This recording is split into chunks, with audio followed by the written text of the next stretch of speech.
Notes to Notes: How I Went from Music to Real Estate by Nomi Yah. Audiobook narrated by the author. Chapter 1. Grandpa was an entrepreneur. Grandpa was a major influence on my life. He was a successful self-made entrepreneur, and he started multiple businesses and factories. His stories imprinted on me how to create and run a business. He inspired me to believe that I could work for myself and not be an employee. His example showed me how to create something from nothing, even while going through immense challenges. He taught me how to achieve goals in spite of all obstacles. Grandpa's drive to succeed was what I thought of as the bulldozer effect. His example taught me to be a bulldozer too, and this led to success in the music industry and in real estate. Grandpa developed the bulldozer effect by overcoming a series of difficulties as a young man. His name was Henry Milner, and he was born in Poland. After high school, he enrolled in university. The first day of class, he was called into the dean's office for what he thought was his official welcome into university. When he went into the office, the dean was sitting behind a desk and two large men were standing.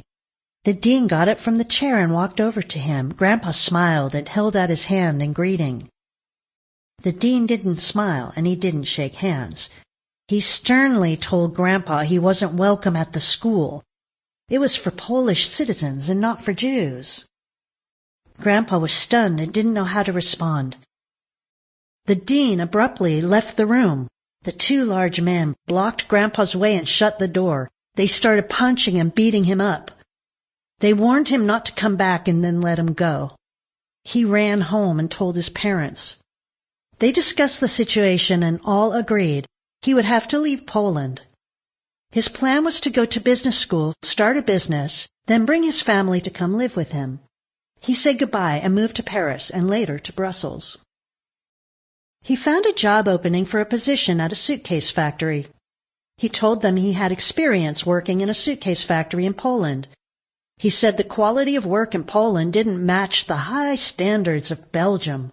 So even though he was experienced, he would still have to be trained on their superior equipment. The story worked, and they hired him. He got a scholarship for business school. He went to school and worked part-time in the suitcase factory. On weekends, he went door to door selling radios. He ate full meals only a couple of times a week. Most days, he only had bread to eat. He couldn't afford butter, so he warmed up chicken fat to put on the bread. He sprinkled it with plenty of salt and pepper to make it taste a little better. He heard that rubber was a good business and found a job at a rubber factory. He befriended the foreman, and they socialized outside work. One evening after work, Grandpa suggested they start their own company. They talked until late at night, and the foreman told him about an invention he had designed.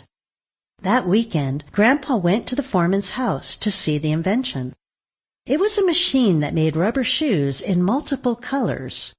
At the time, rubber shoes were popular, but factories could only make them one solid color. This invention was something completely new and innovative. Grandpa asked if the invention was patented, and the foreman said no, it wasn't. He said he didn't want to deal with it and wasn't interested in running a business. He offered to give the machine and the rights to Grandpa, who was amazed that he was being given such an opportunity. The foreman drew up papers giving him the rights. Grandpa applied for a patent and began researching how to build a factory. He consulted with the foreman and other colleagues at the rubber factory. They advised him about what kind of building and what equipment he would need to construct his own factory. They told him where he could get rubber and other supplies. His colleagues made him a couple of samples, secretly using the rubber factory's equipment and materials. He took the samples to the wholesalers and offered to sell the product at 75% off retail. There was a lot of interest, even though they would have to wait for their orders to be manufactured. He had them sign for their orders in writing, with advance deposits. He got a half dozen orders and deposits before Sample complete. Ready to continue?